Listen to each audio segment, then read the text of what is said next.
Secretaría de Jubilación y Previsional. Lunes, miércoles y viernes, de 15 a 18:30 horas. Solicitar turno a previsional@ute.org.ar. La escuela pública enseña, resiste y sueña. Radio UTE.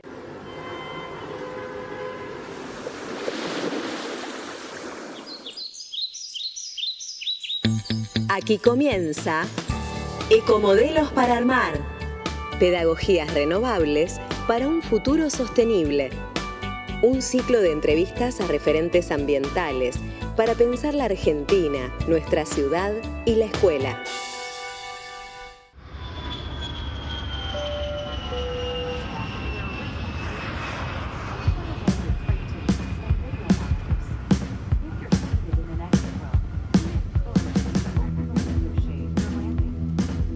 Hola, buenas tardes a todos, todas, todes.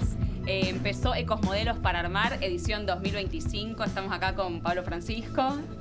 Bienvenido, Pablo. ¿Qué tal? Buenas tardes. Bueno, queremos contarles que iniciamos este año con una nueva programación. Vamos a hacer nuevas entrevistas, otros temas. La idea es seguir discutiendo lo que nos preocupa, lo que nos ocupa adentro y afuera de la escuela y también aquellas cosas que necesitamos charlar entre trabajadores y trabajadoras de la educación en términos más gremiales y sindicales. Queremos empezar este año con un tema que nos está atravesando de pies a cabeza, no solo a nosotros en la ciudad de Buenos Aires, sino a lo largo y a lo ancho de nuestro país, que tiene que ver con el impacto que está teniendo el cambio climático en la vida de las personas y nuestros territorios. Nos parecía que teníamos que poder iniciar este año después de ver en el verano incendiar nuestro sur, nuestra Patagonia, la ola de calor, las inundaciones que están sufriendo algunos de nuestros compatriotas a lo largo de nuestro país, y no queríamos empezar por ningún otro lado que no sea por porque también en la ciudad de Buenos Aires las altas temperaturas están condicionando la manera en la que habitamos, nos relacionamos y vivimos, y tenemos derecho a vivir en esta ciudad. Así que en esta oportunidad con Pablo decidimos invitar a dos compañerazas que van a hacer todo lo posible hoy para que le saquemos el jugo a este ratito que tenemos juntos y juntas. Caterina Mosto, bienvenida. Es licenciada en Ciencias de la Atmósfera, becaria doctoral del CONICET en el Centro de Investigaciones del Mar y la Atmósfera. Investiga sobre la estructura tipológica del caos en la atmósfera y el océano. Miedo. Cuando leímos esto dijimos por dónde empezamos, todo lo que tenemos que aprender. Así que, Cate, vas a tener un rato para poder explicarnos. Bienvenida a nuestro programa. Muchas gracias. Y también nos acompaña Natalia Couselo, que es profesora y licenciada en Ciencias Químicas de la Universidad de Buenos Aires, es especialista en educación y pensamiento ambiental latinoamericano.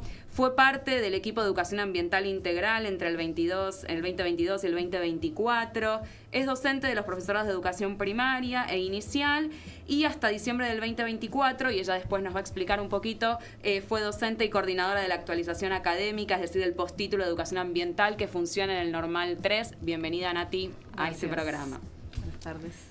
Buenas tardes, bienvenidos a bienvenidas a quienes nos están escuchando. Nos vamos a meter de lleno, así no perdemos tiempo. Cate, tenemos un montonazo de preguntas, algunas te las adelantamos, pero en realidad queremos saber primero, ¿a qué te dedicas vos y a qué se dedican los licenciados en Ciencias de la Atmósfera? ¿Por qué son importantes para el desarrollo de nuestro país? ¿Qué está pasando con el Servicio Meteorológico Nacional? Para que después vos te puedas explayar y contarnos algunas cosas en relación al cambio climático que tengan relación con nuestra actualidad y nuestra vida cotidiana. Muy bien. Bueno, muchas gracias por invitarme. Como bien dijiste, soy licenciada en Ciencias de la Atmósfera. Esto se estudia en la Facultad de Exactas, en la UBA. Es una carrera con muy poca gente, obviamente, porque es bastante exótica. Siempre me preguntan cuál es la salida laboral de un meteorólogo o de un licenciado en Ciencias de la Atmósfera. Y esencialmente hay dos posibilidades: dedicarse al área más operativa, al Servicio Meteorológico Nacional, donde hoy en día trabajan meteorólogos. Y por otro lado, la investigación, que es lo que hago yo, estudiando el caos con modelos matemáticos, que es esto de la topología que mencionaste. Bien, respecto al Servicio Meteorológico Nacional, el día de hoy hay un director. El director no es meteorólogo, entonces ahí hay como mucho ruido en torno a eso. Él El servicio meteorológico en rigor en el año 66 empieza a ser intervenido por los militares. Esa intervención dura 40 años, o sea, porque empieza a ser una dependencia de la Fuerza Aérea Argentina. A partir del 1 de enero de 2007 empieza a depender del Ministerio de Defensa y empieza a haber todo un proceso de mejora y en la que empiezan los meteorólogos a ser parte de la dirección. Sin ir más lejos, la anteúltima en los últimos tiempos hubo una serie, cambiaron directores, le pidieron la renuncia a varios y demás. Antes del director actual sí había un físico a cargo, pero se pide que sean personas que sean licenciadas en Ciencias de la Tierra. El director actual es licenciado en Sistemas Aeronáuticos y Aeroespaciales y la verdad es que hay mucho ruido en torno a esto justamente porque queremos que los meteorólogos ocupen ese lugar. ¿Qué hace el director? Está a cargo de comunicar las alertas. ¿Por qué son importantes las alertas? Y por todo lo que está pasando, y ahí sí paso a meterme con el cambio climático. En el último tiempo todos empezamos a ver más palpablemente el cambio climático que ya no solo tiene muchísima evidencia científica, sino que empieza a hacer a generar estos eventos extremos. Bien, el cambio climático no es solo el aumento de la temperatura media global, que eso se mide con modelos que agarran todo el globo, todo el planeta y miden cómo cambió la temperatura a lo largo de las décadas, que está aumentando muchísimo. El año pasado fue el primer año que tuvimos 1,5 grados más del el periodo preindustrial. No solo, entonces, se mide con el cambio de la temperatura global, sino con el aumento de los eventos extremos. Y acá me quiero detener porque los eventos extremos, que son sequías, inundaciones, olas de calor, olas de frío, todo eso está aumentando, y no solo que aumenta su frecuencia, o sea, pasa más seguido, sino que sucede de manera más extrema. ¿Por qué es importantísimo el rol del Servicio Meteorológico Nacional? Porque es el organismo que emite estas alertas. Y es importante no solo la comunicación del Servicio Meteorológico, que está lleno de meteorólogos que corren los modelos, sino de los tomadores de decisiones, que son los que tienen que suspender una fiesta al aire libre, hacer que haya toque de queda, o no sé cuál será la medida. Entiendo que en Mar del Plata hubo toque de queda igual, o algo similar. Y en Bahía Blanca parece que también hubo un montón de alertas y de eventos suspendidos. Sí. Estos eventos no son la primera vez que pasan, o sea, vienen pasando. Es verdad que a partir de este siglo son mucho más frecuentes, y eso, o sea, es una métrica que estoy usando yo en este momento para decir que están aumentando su frecuencia, pero se pueden tomar muchísimas métricas. De hecho, se superan récords todo el tiempo, porque depende cómo tomes, no solo la temperatura es más fuerte, sino que, por ejemplo, es más alta, sino que durante más días es más alta. Que ese es el gran problema de las olas de calor, por ejemplo, donde tenemos, la definición de ola de calor es la temperatura máxima no baja de tanto y la mínima tampoco. ¿Qué implica esto? Que a la noche no hay alivio térmico. Y esto puede perdurar durante días y días, donde cada vez al cuerpo lo resiste menos. O sea, la persistencia de estas condiciones es realmente muy preocupante, y eso es una métrica que también se está empezando a ver cada vez más, o sea que son efectivamente más severos estos eventos extremos, además de ser más frecuentes, y además de que en general la temperatura esté aumentando en todo el planeta. Hay regiones en las que aumenta más, por ejemplo los árticos, y ahí tenemos el derretimiento de los polos, por ejemplo, que eso implica el aumento del nivel del mar. O sea, lo que hay que entender cuando abordamos el cambio climático y el sistema climático en general es que está todo acoplado. O sea, tenemos el océano con la atmósfera. El océano tiene un tiempo de respuesta más lento, la atmósfera es más dinámica, pero es muy complejo. Entonces, el gran problema yo recién mencioné que 1,5 grados. El panel intergubernamental del cambio climático es un panel lleno de expertos de todas las áreas en las que evalúan hasta cuándo podemos seguir aumentando la temperatura sin que se pase algo.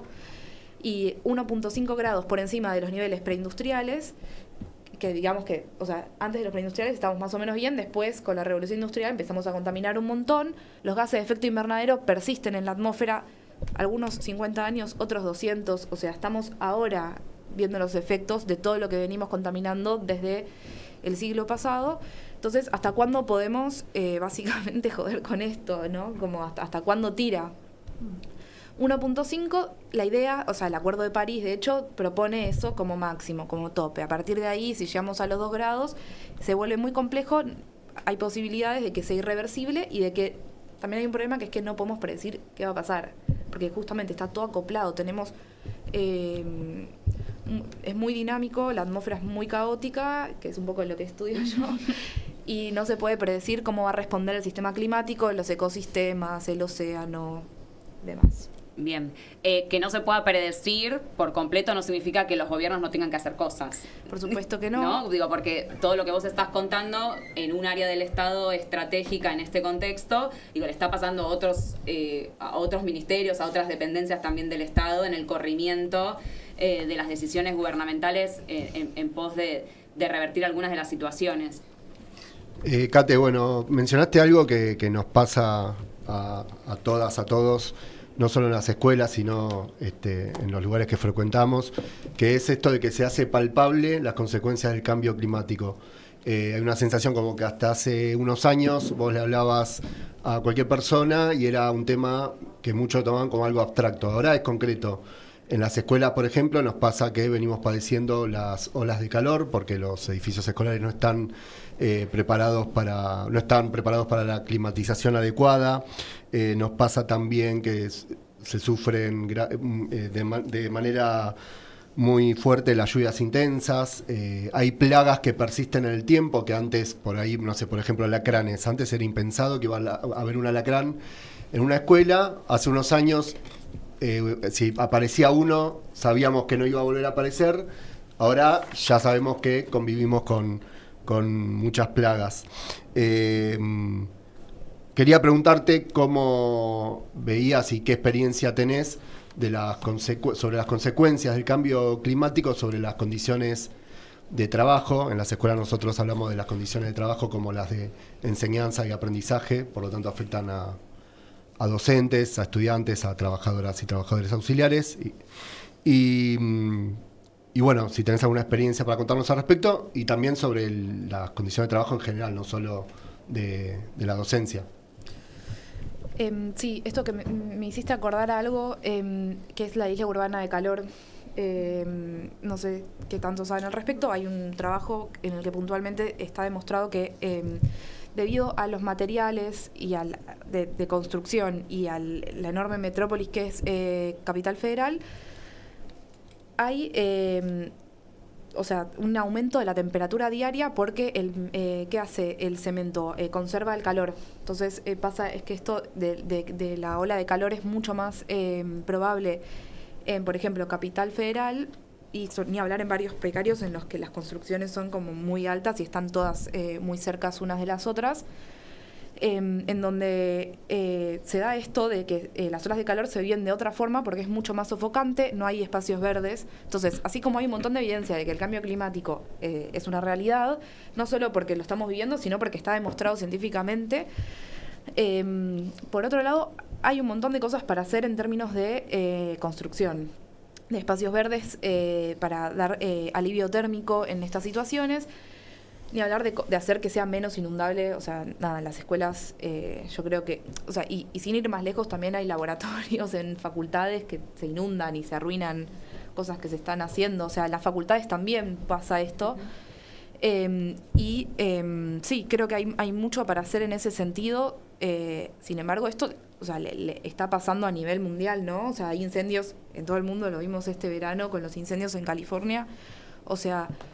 creo que tiene que haber una visión general desde todos lados para justamente, yo, o sea, distingo entre lo que es la mitigación y la adaptación. La mitigación sería reducir la cantidad de gases de efecto invernadero que producimos y, por ejemplo, políticas de reciclaje y demás, que creo que son... que hay que fomentarlas y podemos hablar después desde el aula cómo hacer eso, que está bueno un poco para calmar la ansiedad climática, que es un nuevo concepto que se está manejando, que es básicamente la gente que nace con esta realidad y que le agarra ansiedad, o sea, es una realidad, sentir que frente a la inmensidad del mundo y la inminente catástrofe no podés hacer nada. Bueno, hay algunas tareas individuales como para hacer, sin embargo...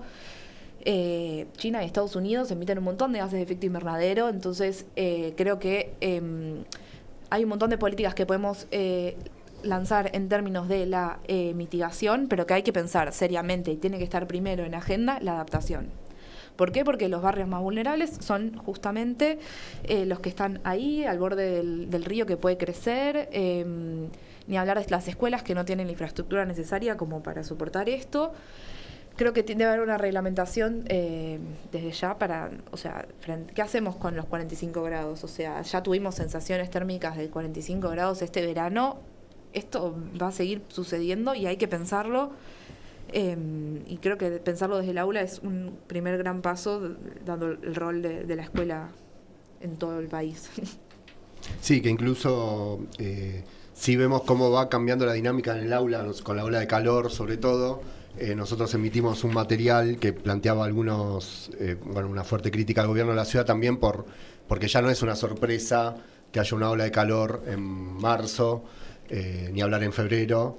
Tampoco ya es una sorpresa que caigan muchos milímetros en una lluvia y los pluviales no den abasto en un edificio escolar. Ya tenemos un recorrido en eso y bueno, nunca se llegan a adaptar los edificios para esas situaciones.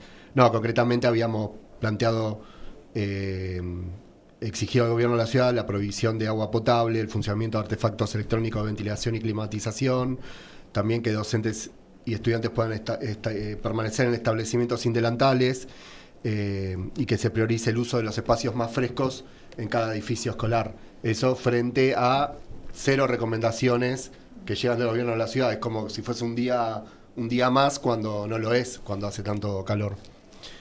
Claro, y la necesidad, agrego algo de que no quede librado a cada escuela y a cada conducción, sino una reglamentación que ponga a todo el mundo en acción, porque si no queda a cargo de nosotros la responsabilidad de tener que decidir qué pasa cuando hace 47 grados a la sombra, ¿no? Me parece que hay algo de esto que vos traes en relación a cómo adaptarnos y sobre todo que la ciudad de Buenos Aires, de la boca para afuera tiene una línea ambiental pareciera, ¿no? Y hace un trabajo de escuelas verdes, podemos discutirlo y lo vamos a discutir posiblemente. Después Nati va a hacer aportes, me parece, mucho más profundos y sustanciales que lo que a veces ese programa propone, pero efectivamente hay que tomar decisiones y algo que vos también trajiste que me parece clave es la desigualdad en quienes emiten esos gases y por ende quienes pagan los platos rotos, ¿no? Algo que venimos diciendo es el cambio climático impacta, pero no impacta en todos los cuerpos ni en todos los territorios de la misma manera porque hay una profunda desigualdad. Entonces yo creo y creemos desde esta organización que hay que poder decir que hay mayor cantidad de responsables sobre algunos aspectos y que las consecuencias la terminan sufriendo los más pobres. Con Pablo vemos, no es lo mismo la escuela que está ubicada en un barrio popular que la que no está y en la condición en la que esos chicos van y vienen y quizás la escuela termina siendo el lugar más refrigerado que tienen aún cuando no haya aire acondicionado, ¿no? Entonces solo es pensar la manera en la que se vive la ciudad y después qué pasa en la escuela, que en algunos casos la escuela tiene que poder ser un refugio climático, ¿no? Frente a semejantes temperaturas o inundaciones. Muchos niños igual vienen a la escuela cuando llueve porque llueve menos en la escuela que en la casa. Entonces nos preocupa y nos atraviesa profundamente porque lo que viene no pareciera mejorar. Entonces parte que discutamos esto tiene que ver con un poco llamar la atención y también decirle a nuestras autoridades que hay cosas por hacer porque hace muchos años que son gobierno, porque tienen cierto presupuesto para hacer y parte del laburo que Pablo hace recorriendo todas las escuelas tiene que ver con eso, con relevar las situaciones en las que las escuelas están para que este impacto sea lo menos tedioso posible. Y lo otro que pensamos es la manera en la que nos transportamos. Una maestra que se sube al subte con 47 grados y baja en la escuela, es posible que llegue descompuesta, ¿no? Es decir, vos nos preguntabas, Santo, ¿cuándo habría que suspender? Esas son cosas para seguir investigando, ordenando y discutiendo y para que como sindicato también podamos llevar una propuesta al ministerio y creo que eso lo vamos a poder hacer en el corto plazo de, acá hay evidencia científica, esto no es verdad que no existe, me parece que es clave también que vos puedas poner voz en un contexto de negacionismo climático donde decimos cualquier cosa y es gratuito, pareciera opinar sin tener ningún dato conciso en la realidad. Eso, Kate, si querés aportar algo más antes que pasemos al siguiente bloque, que te parezca importante sumar. No, me quedó pendiente responderte, del trabajo en general, hay muchas aristas al respecto. O sea, para empezar, la calidad del aire se ve sumamente afectada. Nada, eso tiene que ver con la recirculación, con los vientos. Sabemos que en la zona norte de nuestra ciudad tenemos el viento marítimo. Eso muchas veces genera condiciones de alivio térmico en olas de calor, por ejemplo, por la cercanía al río, simplemente por eso, que justamente coincide un poco con... O sea, digo, más al sur las condiciones son muy distintas a las del norte, las condiciones económicas, y justamente en el sur de la ciudad se suelen ver más expuestos. También, nada, los espacios verdes es otro tema, creo yo. O sea, disponer de un espacio verde en tu lugar de trabajo me parece fundamental, ni hablar de la gente que labura encerrada y no tiene ni siquiera una ventana. O sea, me estoy quedando ya lejísimo de esa situación. Entonces, calidad del aire me parece algo fundamental, y eso sí tiene que ver con eso sí es posible mitigar desde acá, porque el aire que respiramos es el que emitimos acá. La avenida 9 de Julio emite muchísimo porque el tráfico es lo que más emite, y de hecho, o sea, ese es como el gran... Si tenés un mapa de calor de la calidad del aire, esa avenida y todo lo que es el centro de la ciudad es posiblemente el peor aire. O sea, obviamente que si estás en un subsuelo, bueno, ahí sí, pero digo, en términos generales, eso me parece fundamental, porque a corto y largo plazo hay, o sea, a corto plazo hay una serie de riesgos, y a largo plazo hay otros. O sea, puedes tener un evento de un día o respirar ese aire todos los días de tu vida y que eso sea un bajón. Eso tiene más que ver con la contaminación. Sin embargo, esos mismos gases son los del gas de efecto invernadero. O sea, estoy hablando de dos escalas distintas, ¿no? Una cosa es el aire que respiro hoy, otra cosa es lo que yo le doy a la atmósfera para que se vaya calentando de a poco. Bien, entonces ahí hay un montón de normativa. Y en términos de las olas de calor y las inundaciones, bueno, es esto que veníamos comentando antes. Yo creo que tiene que haber, o sea, esto de los delantales, por ejemplo, es una pavada, pero es buenísimo, porque realmente al docente que está 9 horas dando clase le cambia toda la ecuación. Y también hay una realidad, que es que cuando hace muchísimo calor nadie puede, o sea, no... Estás sofocado, no tiene ningún tipo de sentido, pero es verdad que muchas veces la escuela termina cumpliendo este rol de, bueno, si en tu casa por ahí estás mucho peor, o sea, por ahí tiene que haber clases igual. No sé, yo creo que debería haber como una reformulación, realmente empezar a pensar esto seriamente, porque el porcentaje de días en los que nos veamos bajo estas condiciones dentro del aula va a ser cada vez mayor, y de hecho, o sea, ni hace falta ir a buscar la evidencia porque ya lo estamos viendo desde el aula. Eso. Gracias, Kate. Vamos a un pequeño tema musical y prepárate, Nati, que te toca.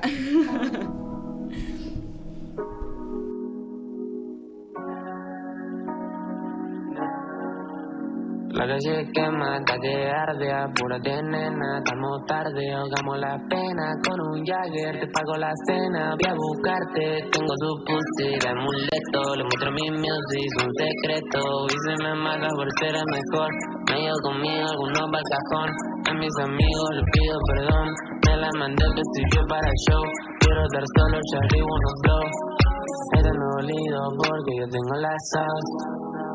Soy rapero, lloran como un sauce. Puta, ¿dónde estás? Yo solo quiero ir a buscarte. Estamos fucked up. Vendemos todo como un hable. Puta, ¿dónde estás? Yo tengo la sauce. Soy rapero, lloran como un sauce. Puta, ¿dónde estás? Yo solo quiero ir a buscarte. Estamos fucked up. Tenemos todo como un hable, puta, ¿dónde está?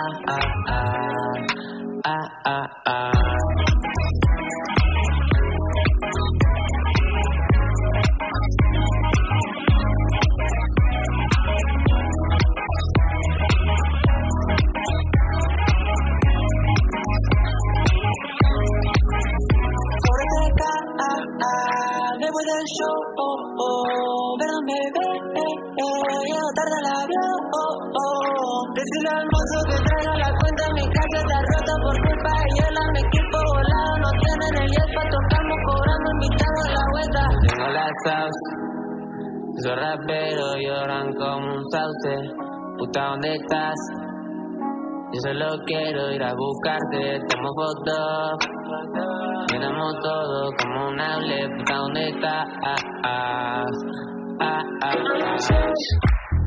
Soy rapero, lloran como un sauce, puta, ¿dónde estás? Yo solo quiero ir a buscarte, estamos fucked up. Tenemos todo como un hable, puta, ¿dónde estás?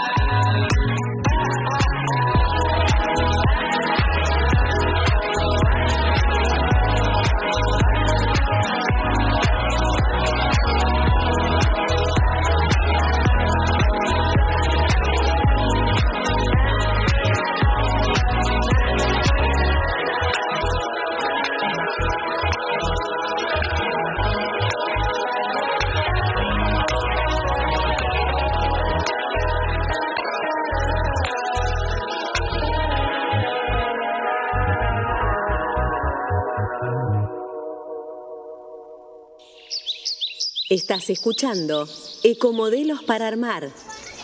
Pedagogías renovables para un futuro sostenible.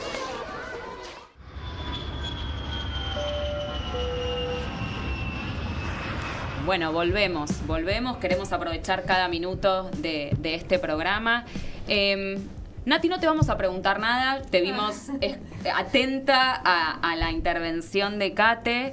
La verdad es que te invitamos, no solo por tu recorrido, tu formación y por el rol clave que tuviste en el ministerio, sino porque nos parece importantísimo con Pablo pensar la pata en la escuela, ¿no? Digo, nosotros pensamos un montón la gremialidad, los derechos como trabajadores, pero no dejamos de ser educadores y nos parece que ahí conviven en nosotras múltiples militancias, múltiples trabajos y no queremos dejar que este tema llegue a nuestros alumnos por videos que son fake, que entre de una manera licuada, liviana, sin generar esta angustia o sin profundizar la angustia que estamos viviendo por un escenario que pareciera por momentos demasiado incierto, y nos parecía que tu recorrido nos iba a aportar un montón para pensar desde dónde trabajar la educación ambiental a partir de este tema o de otros, y ahí tenés la libertad de que nos cuentes lo que sé que estuviste pensando un montón, sí. Desde que vemos ahí con muchas anotaciones, lo van a ver ahí en la transmisión de YouTube, así que somos todos oídos. Pues docente. Sí, lo primero me parece importante, hablando después de Cata, digo, con toda esa información y ese saber, pensar quizás en tres capas, pensarnos como docentes en tres capas. Una es como ciudadanas y ciudadanas, o sea, cómo nos interpela como ciudadanas, como trabajadora. La otra es ¿qué tengo, ya más como docente, qué tengo que saber para enseñar? ¿Qué tengo que saber yo para enseñar? Y la tercera, ¿qué tengo que enseñar? ¿No? Porque sabemos que siempre hay una distancia entre lo que tengo que saber y la propuesta que voy a llevar al aula. Para empezar, cuando me invitaron dije inabarcable, así que pensé 5 grandes puntos más o menos para organizarme. La primera es reconocer, me voy a parar un poquito en la educación ambiental y quizás después más pensar la enseñanza específica del cambio climático. La educación ambiental, cuando decimos educación ambiental y cuando decimos crisis ambiental, no todas pensamos lo mismo. Acá estuvo Laura Canciani y un poco pueden ver esa charla si quieren para no repetirme, porque coincidimos en un montón de cosas, pero así como algunos puntitos es, nosotras nos posicionamos desde el pensamiento ambiental latinoamericano y entendemos a la crisis ambiental como un emergente de una crisis mucho más profunda, una crisis civilizatoria, los modos en que hemos hecho, pensado, construido nuestras sociedades. Y entonces ahí, ¿no?, el cambio climático queda como parte de una crisis ambiental, pero, y uno puede pensarla en varias expresiones a la crisis ambiental, el cambio climático, la crisis de biodiversidad, pero también los sistemas alimentarios, es decir, ya lo dijo Bere antes, ¿no?, las desigualdades en el acceso y en la provisión de los alimentos, qué comemos, ¿no? Entonces puede pensar un montón de crisis entrelazadas, no de manera separadas, que son expresiones de una crisis ambiental que es expresión de una crisis civilizatoria. Súper cortito, pero un poco esto que veníamos diciendo hace años, ahora hay informes internacionales, no sé, el trabajo con los límites planetarios o incluso un informe nuevito del IPBES. Si quieren, yo traje bibliografía después para recomendar, pues para decir qué es el IPBES y todas las siglas que estoy diciendo, que un poco reconoce estas crisis entrelazadas, ¿no? No como separadas. No podemos pensar el cambio climático sin pensar la crisis de biodiversidad, no podemos pensar la crisis de biodiversidad sin pensar la crisis por el agua, no podemos, ¿no? Y ahí uno dice, ¿cómo hago esto en el aula? Hacia allí voy. Cuando justamente pensaba estos 5 puntos sin cómo acotar, lo menciono como pregunta porque así me surgió si quizás este fenómeno que hemos llamado cambio climático antrópico, cambio climático subo, cambio climático antrópico, no se viene transformando en educación, ¿no?, por fuera, en un concepto complejo y no en un tema. ¿Qué quiere decir? Voy a dar un ejemplo de primaria. Estado. No pensamos una secuencia donde el Estado y sus, ¿no?, sino que lo pensamos como una construcción de larga data, con progresiones, que se va complejizando, como que nos vamos acercando a ese concepto, y ahí uno entonces podría pensar, y más, ¿no?, porque lo incluyeron en los nuevos diseños de primaria, El segundo, cada vez empieza a aparecer más en los diseños, ¿no? ¿Qué necesito ir? Esa progresión. Porque si no, uno dice, bueno, cambio climático, no sé, en primer ciclo, a nivel inicial, no lo puedo abordar, pero Kate habló de cosas como espacios verdes. Y eso sí lo podemos abordar, ¿no? Tenemos espacios verdes, no. Y un poco, como ella dijo, con la calidad de aire, recuperando esa idea, posiblemente todo lo que pensemos como forma, ella lo llamó así, de adaptación al cambio climático, también nos haga vivir mejor en las ciudades. Porque está como sentido común que si vivimos en las ciudades tenemos que soportar el ruido, un mal aire, no tener acceso. Y dice, no, las ciudades se construyen, el proceso de urbanización lo pensamos entre todas y entre todas, entonces podemos pensar las formas de hacer ciudad y pensar en los espacios verdes, y eso nos lleva a pensar, bueno, cualquier espacio verde, es decir, ese pasto inglés impoluto que no se puede fijar, o los espacios verdes con plantas nativas, y ahí se nos empiezan a mezclar, ¿no? Y entonces me parece que, sin relacionarlo explícitamente, sí, quizás diciendo hace calor, necesitamos espacios verdes, pero los espacios verdes son más que lugar para el calor. ¿Voy bien? ¿O Perfecto. No, perfecto, clarísimo. Bueno, sigo con mi listita, eran 5, voy 2, pensarlo como un concepto complejo, pensar la crisis civilizatoria, es decir, un montón de crisis encadenadas donde está lo social y lo natural imbrincado, digamos, no es una crisis ecológica, es una crisis social. En ese sentido, voy por el tercero, Laura los presentó, traje acá el documento marco, los 5 ejes transversales de la educación ambiental integral, y ahí podríamos pensar cómo eso nos ayuda a pensar la enseñanza y a organizar la enseñanza. Los voy a nombrar, pero vuelvo a recomendar la charla de Laura para profundizar. Es reconocer la complejidad del ambiente, ¿no? Eso nos lleva a pensar el ambiente como un sistema emergente de la relación entre los sistemas naturales y sociales, no solo como la naturaleza o telón de fondo, ¿no? Una idea compleja de ambiente. Quizás ahí podríamos insertar lo de los espacios verdes, ¿no? La parte más, si se quiere, ecológica de los espacios verdes, pero también la pata social. Nos gusta ir a esos lugares, pasó en pandemia, nos gustaba estar ahí, nos gusta disfrutarlos, etcétera. El segundo es analizar los problemas y conflictos ambientales, es decir, qué conflictos produce eso, ¿no? Nosotros nos paramos desde el pensamiento ambiental latinoamericano y eso nos lleva a pensar en nuestros territorios latinoamericanos, que con rupturas y continuidades sigue siendo un exportador de materias primas, o se lo sigue pensando así desde ciertos ciclos, ¿no? No es que lo es, sino que se lo piensa así.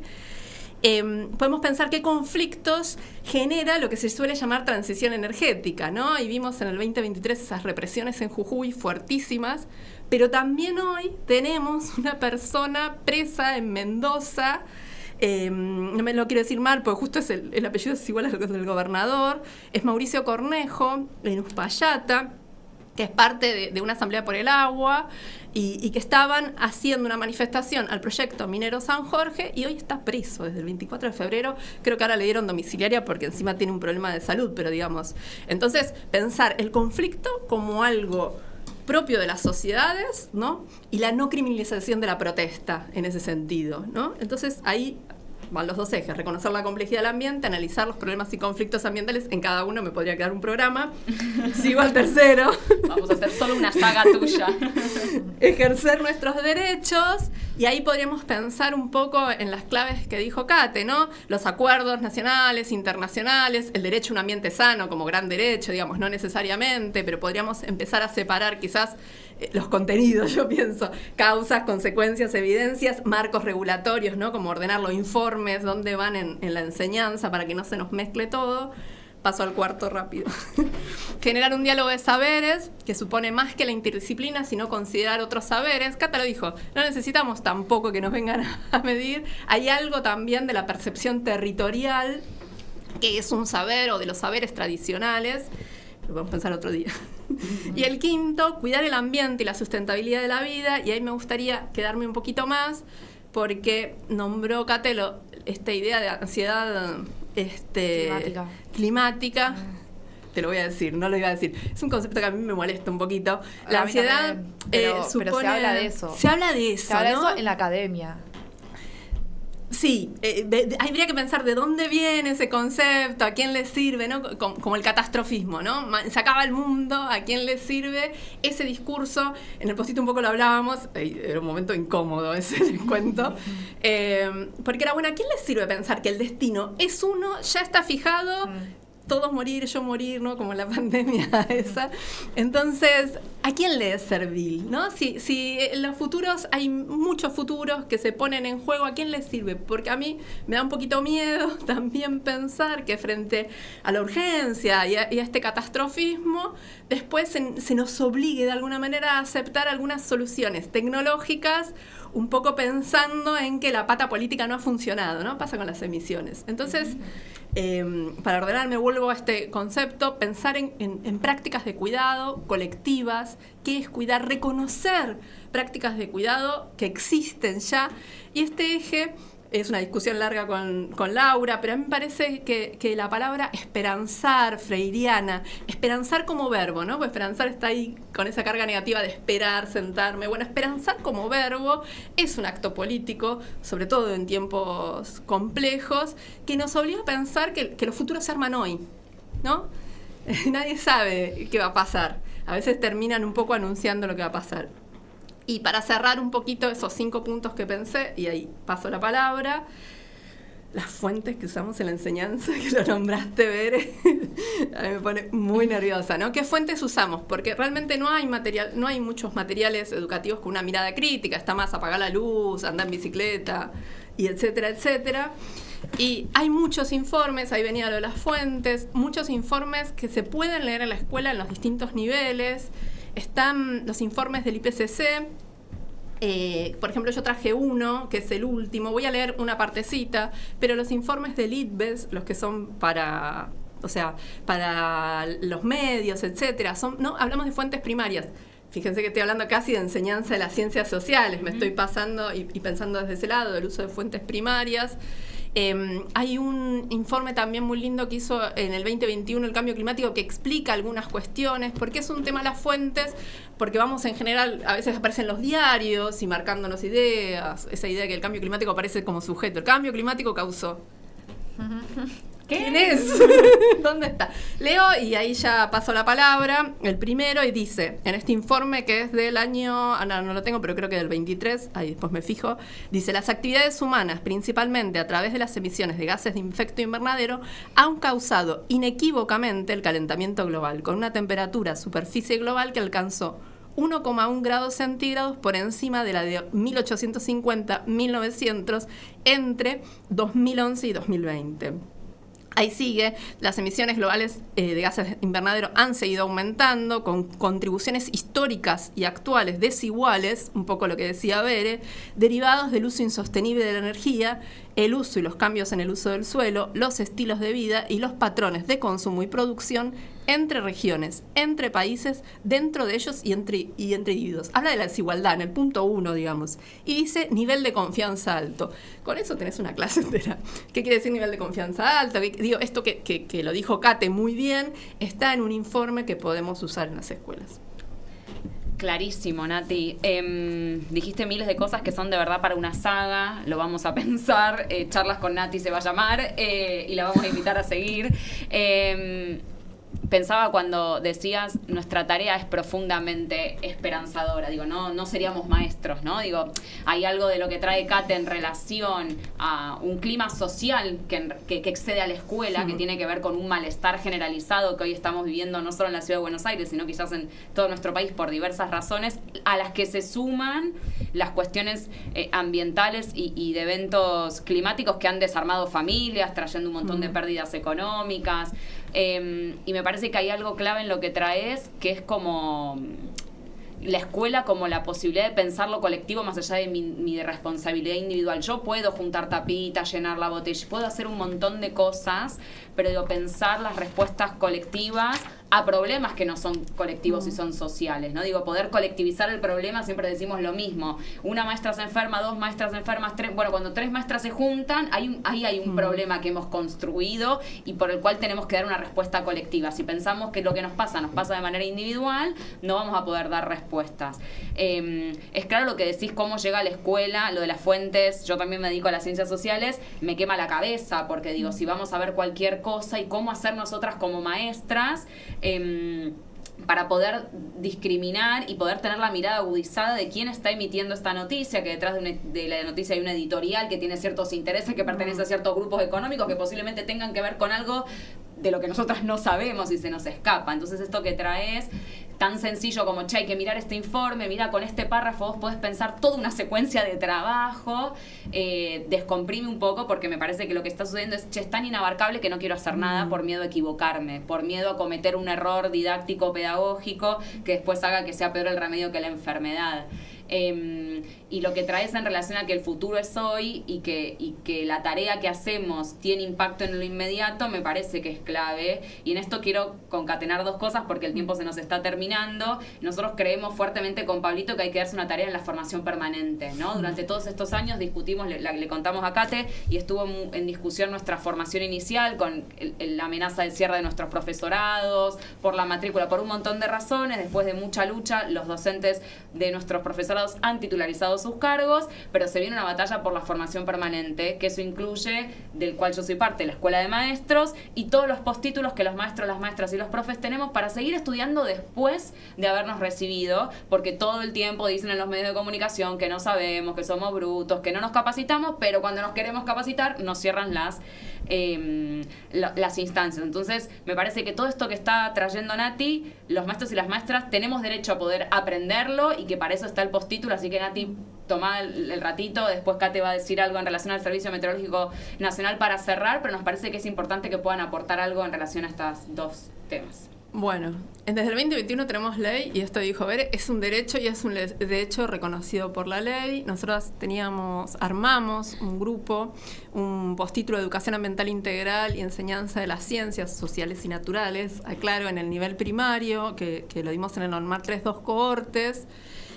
Presentamos el proyecto el año pasado al Ministerio de Educación de la ciudad. En octubre nos dijeron que estaba muy bien, que iba a estar aprobado.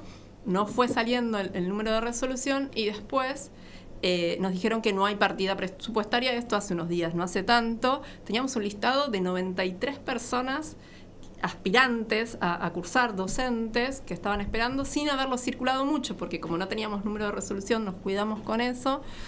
Y un poco decir que no somos el único postítulo, hay otros postítulos en la misma situación. Entonces lo empezamos a pensar como una política pública. También nuestras condiciones laborales eran muy precarias. Si quieren seguirnos, para ir cerrando, estamos armando un Instagram. Va a salir una solicitada entre hoy y mañana de los postítulos en lucha, es @postítulos en lucha. Bueno, y ahí, si no. Y a inscribirse, ¿no? Cuando nosotros luchamos para que se abra, una vez que se abran las inscripciones hay que anotarse, hay que sostener. Yo sé que es costoso porque uno sale de la escuela cansado o cansada, pero es clave que sostengamos nuestras cursadas para que esos postítulos no tengan amenaza de cierre. Ahí te digo algo muy cortito. Se armaba un espacio, digo, para los viernes a la noche. Hermoso. Con personas que trabajaban doble turno y etcétera, y era muy cansativo, pero quienes venían, se armaba un espacio realmente de reflexión. Queda feo que lo diga yo, así que inviten a alguien que lo haya cursado, bienvenida sea, donde nos preguntábamos esto, ¿no? La educación, o por ejemplo con el cambio climático. Bueno, ¿qué permite y qué obtura pensar solo el cambio climático? ¿Cómo está interrelacionado? Entonces, digo, teníamos matrícula, ¿no? Bien. Así que, no, solo para aportar, yo no trabajo en el servicio meteorológico, pero sí mi instituto tiene mucho vínculo con el servicio, y en este momento hay 1.070 trabajadores, fueron echados alrededor de 47 hasta mitad del año pasado, pero cada 6 meses es como una situación de incertidumbre. Le pedían estos nombres al director en ese momento. Después hubo como 3 directores más. En un momento no hubo directores, no se emitieron alertas. O sea, está muy desregularizado. La anterior directora es ahora presidenta de la Organización Meteorológica Mundial, o sea, meteoróloga consagradísima. Y entonces se le exige que ese rol, el del director, lo ocupe un meteorólogo, alguien que tenga esta formación. Hay mucha gente que no entra dentro de los 47 despedidos, pero que renunció por esta desregulación que había, que era un clima muy, muy feo. Así que eso, y me gustaría aportar para cerrar que capaz que es momento de dejar de hacer recomendaciones de, por ejemplo, a partir de tanta temperatura en el aula que no haya clases o que te saques el guardapolvo y demás. O, por ejemplo, estas recomendaciones de espacios verdes. Hay una de la Organización Mundial de la Salud de que, no sé, 4 cuadras a la redonda, algo así. Y momento ya, porque lo demanda la coyuntura, de empezar a hacer regulaciones. o sea, de empezar a pensar qué pasa dentro del aula, acá cuántas cuadras tengo que tener un espacio verde y que empiece a hacer algo que esté regulado, o sea, basta de recomendaciones, es esa realidad. Que se implementen, claro, que se cumplan las leyes que hay. Claro. Sí, incluso también de lo que decía vos, Natalia, las escuelas son como un centro neurálgico de los barrios y pensaba hoy muchas de las políticas o exigencias en reclamo a solución de problemas ambientales o de contaminación surgen en las escuelas. Por ejemplo, ahora estoy pensando en muchos reclamos de plazas, el centro de encuentro es la escuela del barrio. De los últimos años hemos también en las escuelas como punto de encuentro frente a la contaminación de plantas tratadoras de áridos o fábricas o frigoríficos en la zona de Mataderos o el tema de la presencia de asbesto, como que las escuelas son un centro neurálgico y un lugar de encuentro de la comunidad, más allá de la educativa, la comunidad de un barrio, para reclamar frente a estas circunstancias, y me parece que está bueno lo que decís, Kate, en cuanto a que, bueno, de las escuelas poder instalar eso de las comunidades, de exigencia de soluciones de fondo. Sí, nosotros pensamos, ¿no?, en una educación ambiental integral que impulse procesos de enseñanza que complejicen, complejos, críticos, situados y comunitarios también, ¿no?, que incluyan el territorio en el que está inserto la escuela. Y la potencia de la escuela, ¿no? Me parece que para cerrar, la potencia de la escuela y la universidad de quienes después puedan acceder no es algo menor en este contexto, y saber que tenemos todo por hacer, que hay muchos que pensaron antes y dieron su vida por estas causas, y en honor a ellos hay que poder seguir militando para vivir en un mundo mejor, que no está todo dicho y que por eso estamos acá, y agradecemos su militancia y su compromiso en los temas que hoy nos han traído. Bueno, este ha sido el primer programa de Ecomodelos para Armar, esperamos que les haya gustado y las vamos a volver a invitar. Con Pablo pensamos mucho estos temas porque nos afectan, nos preocupan, nos acompañamos un montón de maestras que está bueno que les podamos dar algún tipo de respuesta en términos formativos, términos pedagógicos, y también con la fuerte carga gremial que Pablito le da a todo lo que hacemos. Así que, Pablo, muchísimas gracias. Gracias Nati, por venir. Gracias, Kate. Corre a dar clase, por favor, que tus estudiantes te esperan. Muchísimas gracias, Fran, por operar. Gracias a Radio UTE. Nos vemos el próximo episodio de de Ecomodelos para Armar.